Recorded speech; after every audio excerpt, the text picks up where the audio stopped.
Hi friends, welcome to my channel Findex Stories. ఈ ఛానల్లో ప్రపంచవ్యాప్తంగా జరిగే ఎన్నో క్రైమ్స్, మిస్టరీస్, స్టోరీస్ని వీడియో రూపంలో మీ ముందు పెట్టే ప్రయత్నమే ఈ ఛానల్. గత 20 సంవత్సరాలుగా దేశవ్యాప్తంగా ఎన్నో మిస్సింగ్ కేసులు, దైవస్థానం ముసుగులో చీకటి రహస్యాలు, వందల కొద్ది శవాలను పూడ్చిపెట్టిన పారిశుద్ధ కార్మికుడు. అసలు ఈ కథ ఎంతవరకు నిజం? లేట్ చేయకుండా టాపిక్లోకి వెళ్దాం. ఈ నెల జూలై 3న గతంలో అక్కడ పనిచేసిన ఒక పారిశుద్ధ్య కార్మికుడు దక్షిణ కర్ణాటక పోలీసులకు ఇచ్చిన ఫిర్యాదు సంచలనం రేపింది.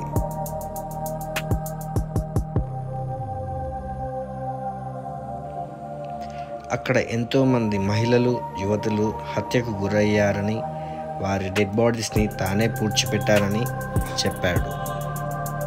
అతను 1995 నుండి 2014 వరకు అక్కడే ధర్మస్థలలో పారిశుద్ధ్య కార్మికుడిగా పనిచేశాడు. అక్కడ అతన్ని బలవంతంగా బెదిరించి భయపెట్టి ఆ పనిని చేయించారని చెప్తున్నాడు. అతను పూడ్చిపెట్టిన శవాలలో మైనర్ బాలికలు లైంగికంగా హింసించి చంపబడ్డారని చెప్పాడు. డెడ్ బాడీస్ త్వరగా కుళ్ళిపోయేలా, ఆనవాళ్ళు లేకుండా పోయేలా అక్కడ ఉన్న నేత్రావతి నది ఒడ్డున ఖననం చేశానని చెప్పాడు. 2010లో కూడా ఒకసారి స్కూల్ డ్రెస్లో ఉన్న ఒక బాలికను మరో చోట పాతిపెట్టినట్లు చెప్పాడు. అసలు ఇదంతా నిజమేనా? ఒకవేళ నిజమైతే అసలు ఎన్ని రోజులు ఎందుకు తను బయటికి రాలేదు? ఎస్, ఇది నిజమే కావచ్చు. అతను ప్రాణభయంతోనే బయటికి రాలేదని ఆ ఫిర్యాదులో పేర్కొన్నాడు. ఎందుకంటే దీని వెనకాల ఉన్నది చాలా పెద్ద మనిషి. వారికి భయపడి 10 సంవత్సరాలు తల దాచుకొని తిరిగాడు.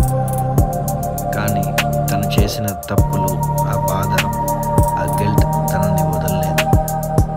ఒకవేళ తనకు రక్షణ కల్పిస్తే అతను సమాధిలో తవ్వి శవాలను బయటకు తీసి ఈ కేసు నిరూపించడానికి రెడీగా ఉన్నాడు.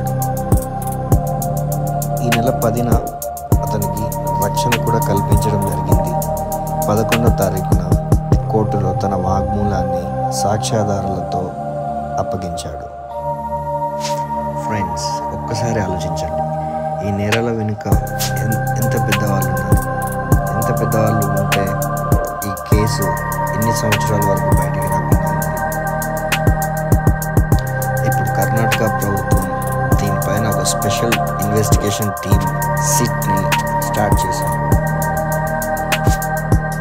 అసలు స్టోరీ ఇప్పుడే స్టార్ట్ అయింది. ఈ కథ, ఈ కేసు ఎటు వెళ్తుందో ముందు చూద్దాం. ఈ కేసులో అప్డేట్స్ తెలుసుకోవడానికి నా ఛానల్ని సబ్స్క్రైబ్ చేయండి.